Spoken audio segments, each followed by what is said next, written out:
एक समय की बात है। एक दूर दराज के गांव अमरगढ़ में एक भयानक अकाल पड़ा था। गांव की नदियां, जो कभी जीवन का स्रोत थीं, अब सिर्फ सूखी दरारों का जाल थीं। किसान, जिनके खेत कभी लहलहाते थे, अब निराश होकर आसमान की ओर देखते थे, पर वहां सिर्फ तपता हुआ सूरज ही था। इस गांव में विजय नाम का एक युवा किसान रहता था। वह अपनी बूढ़ी माँ, छोटी बहन और बीमार पिता के साथ रहता था। परिवार की जिम्मेदारी उसके कंधों पर थी और हर बीतता दिन उसे और भी बेचैन कर रहा था। एक रात परिवार के सब लोग भूख से सो गए थे। विजय की आंखें खुली थीं। वह बाहर गया और ठंडी हवा में बैठ गया। उसने चांद की ओर देखा और मन ही मन कहा, अब और नहीं, मुझे कुछ करना होगा। मेरे परिवार को भूखा नहीं मरना चाहिए। मुझे शहर जाना होगा, स्वर्णपुर। वहां शायद मुझे काम मिल सके। अगले दिन सुबह उसने अपने परिवार को इकट्ठा किया। माँ, बहन, पिताजी, मैं शहर स्वर्णपुर जा रहा हूँ। वहाँ काम खोजूंगा और आप सब के लिए पैसे भेजूंगा। आप सब घर में सुरक्षित रहो। बेटा, ये रास्ता खतरों से भरा है। क्या तुम अकेले इतनी दूर जाओगे? माँ, हमारे पास और कोई विकल्प नहीं है। अगर हम यहीं रुकें तो सब खत्म हो जाएगा। मैं संभाल लूंगा, आप बस सुरक्षित रहिए। छोटी बहन ने अपनी आंखों में डर और चिंता के साथ पूछा, भाई, अगर तुम्हें कोई नुकसान पहुंचा तो? विजय ने उसे प्यार से कहा, डर मत, मैं ठीक रहूंगा और मैं वापस आकर आप सबको खुशहाल देखूंगा। अपने पुराने कपड़ों में कुछ सूखी रोटियां और एक लोटा पानी लेकर विजय ने लंबी यात्रा शुरू की। रास्ते में कई दिन लगे। वह जंगल से गुजरा, ऊंची पहाड़ियों पर चढ़ा और धूल भरे मैदानों को पार किया। आखिरकार वह स्वर्णपुर पहुंचा। शहर की चकाचौंध ने उसे हैरान कर दिया। बड़ी बड़ी इमारतें, चमचमाती दुकानें और सड़कों पर चलती गाड़ियां, ये सब उसके लिए एक नया संसार था। सबसे पहले उसने काम की तलाश की। वह हर दुकान पर गया, हर बाजार में घूमा, पर सबने उसे मना कर दिया। शहर के लोग गांव के लोगों को शक की नजर से देखते थे। अंत में वह शहर के सबसे अमीर और प्रभावशाली व्यापारी महाजन धनराज के आलीशान घर के पास पहुंचा। मुझे महाजन धनराज से मिलना है। मैं काम चाहता हूँ। महाजन से मिलना कोई आसान बात नहीं। क्या तुम्हारे पास कोई सिफारिश है? विजय ने हाथ जोड़कर कहा, नहीं, मैं केवल अपनी ईमानदारी और मेहनत पर भरोसा करता हूँ। कृपया मुझे केवल एक मौका दीजिए। महाजन ने उसे अंदर बुलाया। उन्होंने विजय को सिर से पांव तक देखा। क्या काम है? विजय ने हाथ जोड़कर अपनी कहानी सुनाई। मालिक, मैं एक किसान का बेटा हूँ। मेरे गांव में अकाल पड़ा है और हमें जीने के लिए कोई सहारा नहीं बचा। मुझे कोई भी काम दे दीजिए, मैं उसे पूरी निष्ठा से करूंगा। महाजन ने उसकी आंखों में देखा। उन्हें उस नौजवान में एक अजीब सी ईमानदारी और दृढ़ता दिखाई दी, जो उन्होंने पहले कभी नहीं देखी थी। ठीक है, मेरे पास एक काम है, पर वह बहुत मुश्किल है और गंदा भी। मुझे नहीं लगता कि तुम जैसे कमजोर शरीर वाला आदमी उसे कर पाओगे। मालिक, आप चिंता न करें। मेरा शरीर भले ही थका हुआ है, पर मेरी आत्मा बहुत मजबूत है। मुझे कोई भी काम दीजिए, मैं उसे पूरी लगन और ईमानदारी से करूंगा।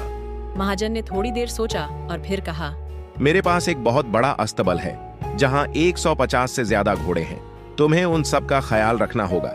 रोज उनकी साफ सफाई करनी होगी, उन्हें चारा देना होगा, उन्हें नहलाना होगा और उनकी हर जरूरत का ध्यान रखना होगा। इसके लिए तुम्हें हर महीने 200 रुपए और 2 वक्त का खाना मिलेगा। बोलो, क्या तुम ये काम कर पाओगे? मालिक, मैं यह काम करूंगा, पर एक विनती है। क्या मैं अस्तबल में ही रह सकता हूँ? मेरे पास रहने की कोई जगह नहीं है। ठीक है, तुम रह सकते हो, पर तुम्हें अस्तबल को हमेशा साफ रखना होगा। अगले दिन से विजय का काम शुरू हो गया। वह अस्तबल में सुबह सबसे पहले उठता, सूरज की पहली किरण के साथ ही काम पर लग जाता। अरे भाई, उठो, समय है। पानी और ताजा घास तैयार है।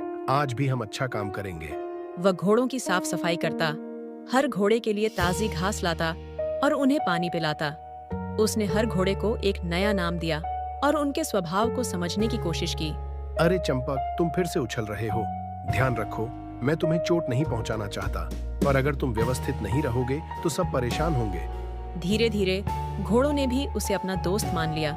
महाजन के अस्तबल के दूसरे कर्मचारी विजय की मेहनत देखकर हैरान थे। वे इतना काम कभी नहीं करते थे। कुछ तो उससे जलन भी करने लगे। पुराने कर्मचारी ने उससे पूछा, तुम इतना काम क्यों करते हो? महाजन को तो कोई फर्क नहीं पड़ता। विजय ने मुस्कुराकर कहा, मैं अपने काम को सिर्फ काम नहीं बल्कि अपनी जिम्मेदारी मानता हूँ।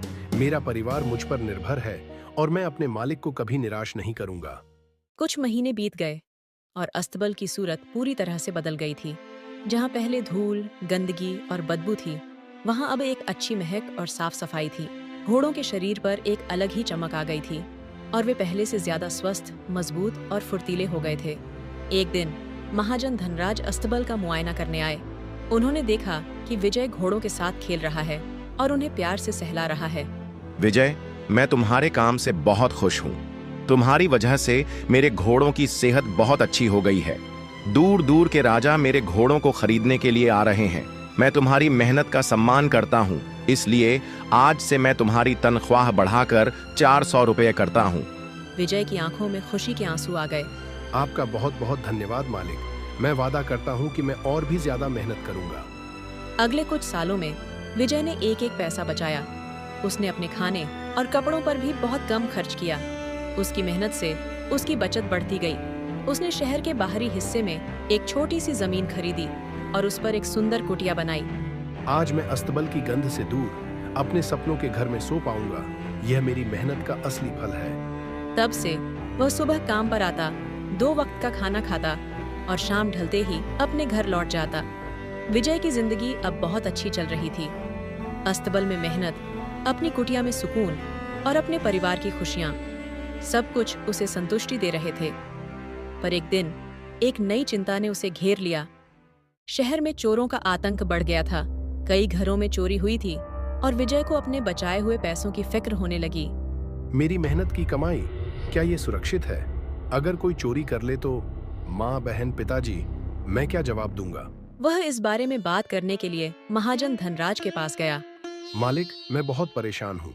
शहर में चोरियां बहुत बढ़ गई हैं और मुझे अपने पैसों की फिक्र हो रही है। मैं दिन भर आपके यहाँ काम करता हूँ और मेरा घर खाली रहता है। तुम सही कह रहे हो विजय।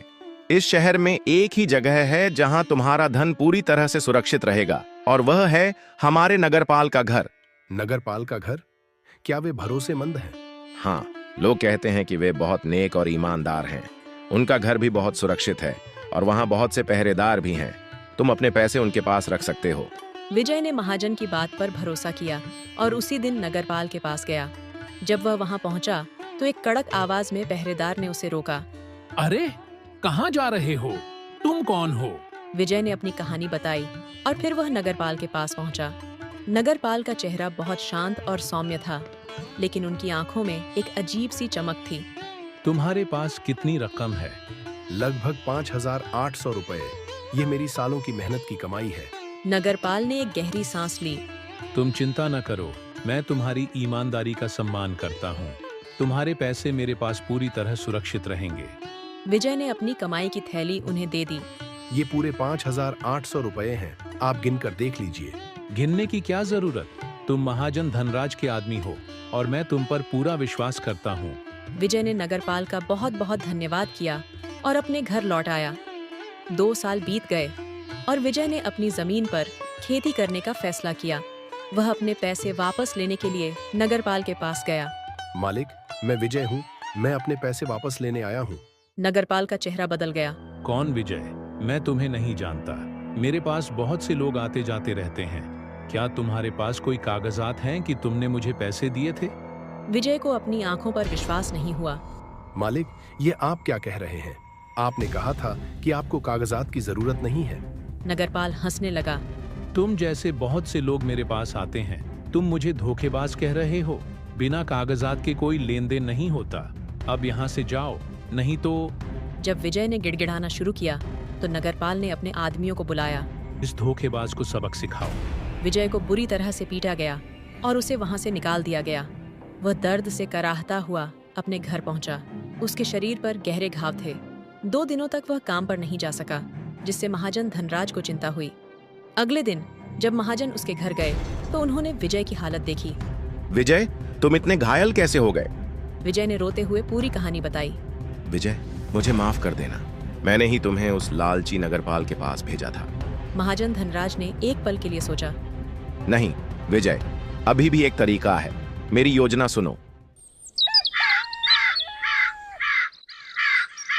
अगले दिन महाजन धनराज एक शानदार लिबास पहनकर एक बड़े सूटकेस में बहुत सारे पैसे भरकर नगरपाल के घर पहुंचे। अरे महाजन, आप अचानक मेरे घर कैसे आए? नगरपाल जी, मैं एक बड़े व्यापार के लिए कुछ महीनों के लिए विदेश जा रहा हूँ। मेरे पास लगभग 1 लाख रुपए हैं। मुझे डर है कि वे चोरी हो सकते हैं। आप पर मेरा बहुत भरोसा है। क्या मैं ये पैसे आपके पास रख सकता हूँ? नगरपाल की आंखें चमक उठीं। अरे, यह तो मेरी अब तक की सबसे बड़ी कमाई होगी। तभी विजय वहां आ गया। अरे नगरपाल जी, मैं आपका सामना कर रहा हूँ। तुम विजय, बहुत अच्छा हुआ तुम आ गए। मैं उस दिन तुम्हें पहचान नहीं पाया, माफ करना। मैं अपनी बात का बहुत पक्का हूँ। ये लो तुम्हारे पैसे। नगरपाल ने तुरंत 5,800 रुपए की थैली विजय को दे दी। तुम्हारे साथ मेरे आदमियों ने जो किया, उसके लिए मैं उन्हें नौकरी से निकालूंगा। विजय ने बिना कुछ कहे पैसे लिए और चला गया। महाजन धनराज ने मुस्कुराते हुए कहा, क्या बात है नगरपाल जी, आप तो बहुत ईमानदार हैं। अब मैं निश्चिंत हूँ। मैं अपने पैसे आपके पास रख सकता हूँ। तभी महाजन धनराज का नौकर वहां भागा भागा आया।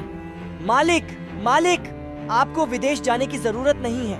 व्यापारियों ने संदेश भेजा है कि वे खुद हमारे शहर आ रहे हैं। अरे वाह, ये तो बहुत अच्छी खबर है। अब मुझे इतनी दूर नहीं जाना पड़ेगा। नगरपाल जी, अब मुझे नहीं लगता कि मुझे ये पैसे आपके पास रखने चाहिए, पर अगली बार जरूर आपके पास आऊंगा। नगरपाल सदमे में था। धत तेरी की, यह क्या हो गया? ये 1 लाख रुपये तो चले गए, और जो 5,800 रुपये मैंने हड़प लिए थे वह भी चले गए। विजय ने महाजन धनराज का धन्यवाद किया। अगर आप न होते तो मेरी सारी मेहनत की कमाई चली जाती। महाजन धनराज ने कहा, विजय, ये सिर्फ तुम्हारी मेहनत नहीं, तुम्हारी ईमानदारी का भी फल है। हमेशा याद रखना, जो मेहनत और ईमानदारी से कमाता है उसका कभी बुरा नहीं होता, और जो हराम की कमाई खाता है उसका कभी भला नहीं होता।